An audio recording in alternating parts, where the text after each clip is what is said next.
महाभारत के युद्ध में कौरवों की तरफ से युद्ध करने वाले अश्वत्थामा स्वयं भगवान शिव का अंश थे।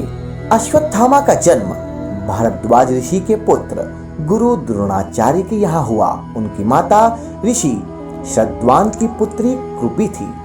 गुरु द्रोण और कृपि ने भगवान शिव की तपस्या करके पुत्र की प्राप्ति की थी, इसलिए अश्वत्थामा को शिव का अंश भी कहा जाता है।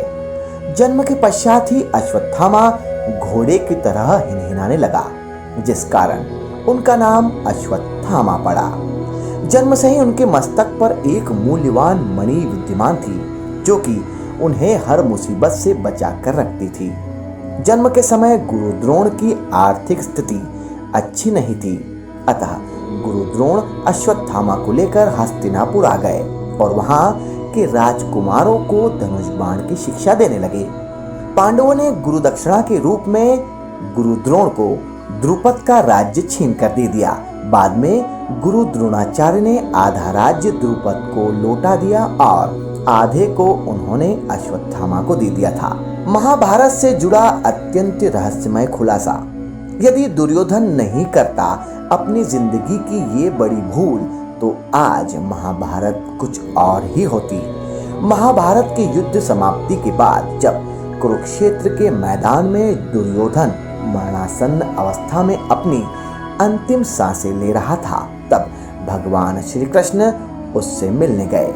हालांकि भगवान श्री कृष्ण को देखकर दुर्योधन क्रोधित नहीं हुआ, परंतु उसने श्री कृष्ण को ताने जरूर मारे।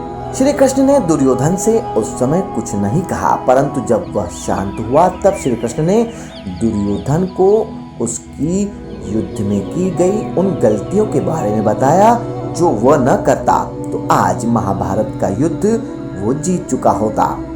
कुरुक्षेत्र में लड़े हुए योद्धा में कौरवों के सेनापति पहले दिन से 10वें दिन तक भीष्म पितामह रहे थे।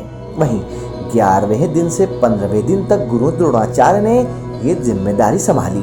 लेकिन द्रोणाचार्य की मृत्यु के बाद दुर्योधन ने कर्ण को सेनापति बनाया। यही दुर्योधन की महाभारत के युद्ध में सबसे बड़ी गलती थी। इस एक गलती के कारण उसे युद्ध में पराजय का मुंह देखना पड़ा, क्योंकि कौरवों की सेना में स्वयं भगवान शिव के अवतार, जो समस्त सृष्टि के संहारक है, अश्वत्थामा स्वयं महादेव शिव के रुद्र अवतार हैं। और युद्ध के 16वें दिन यदि दुर्योधन कर्ण के बजाय अश्वत्थामा को सेनापति बना चुके होते तो शायद आज महाभारत के युद्ध का परिणाम कुछ और ही होता। इसके साथ ही दुर्योधन ने अश्वत्थामा को पांडवों के खिलाफ भड़काना चाहिए था, जिससे वो अत्यधिक क्रोधित हो जाए। परंतु कहा जाता है कि विनाश काले विपरीत बुद्धि। दुर्योधन अपने मित्र प्रेम के कारण इतना अंधा हो गया कि अश्वत्थामा अमर है ये जानते हुए भी उसने कर्ण को सेनापति नियुक्त किया। कृपाचार्य अकेले ही एक समय में 60,000 योद्धाओं का मुकाबला कर सकते थे, लेकिन उनका भांजा अश्वत्थामा तो इतना सामर्थ्यवान था कि वो एक समय में 72,000 योद्धाओं के छक्के छुड़ा सकता था। अश्वत्थामा ने युद्ध कौशल की शिक्षा केवल अपने पिता से ही ग्रहण नहीं की, अपितु उसने कई महान पुरुषों जैसे परशुराम, दुर्वासा, व्यास, भीष्म, कृपाचार्य आदि से भी ली थी। ऐसे में दुर्योधन ने अश्वत्थामा की जगह अपने मित्र कर्ण को सेनापति का पद देकर महाभारत युद्ध की सबसे बड़ी भूल की थी। भगवान श्री कृष्ण के समान ही अश्वत्थामा भी 64 कलाओं और 18 विद्याओं में पारंगत था। युद्ध के 18वें दिन भी दुर्योधन ने रात्रि में उल्लू और कौवे की सलाह पर अश्वत्थामा को सेनापति बनाया था। उस एक रात्रि में ही अश्वत्थामा ने पांडवों की बची लाखों सेनाओं और पुत्रों को मौत के घाट उतार दिया था। अतः अगर दुर्योधन ऐसा पहले कर चुका होता तो वो खुद भी नहीं मरता और पांडवों पर भी जीत दर्ज कर चुका होता। हालांकि ये काम अश्वत्थामा ने युद्ध की समाप्ति पर किया था।